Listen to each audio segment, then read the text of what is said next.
আসসালামু আলাইকুম রহমতুল্লাহি বারাকাতু।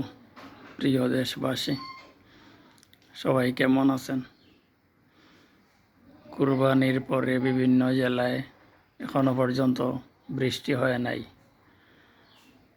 যাই হোক, অনেকে কুরবানি দিয়েছেন, আবার অনেকে কুরবানি দিতে পারেন নাই। যারা কুরবানি দিয়ে ফ্রিজে মাংস রেখেছেন এবং আপনার প্রতিবেশী মাংস খেতে পারছে না, এটা খুব দুঃখজনক ব্যাপার।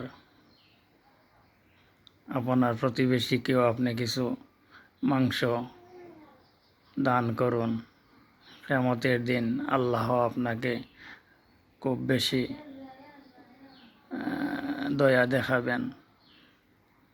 আর যদি না দেন, তাহলে কিয়ামতের মাঠে আল্লাহ বলবেন, আমি তো খেতে পাই নাই, আমি তো উপবাস ছিলাম,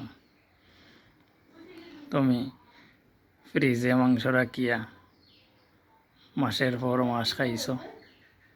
যাই হোক, সবাইকে আল্লাহ সঠিক বুঝ দানের তৌফিক দান করুন।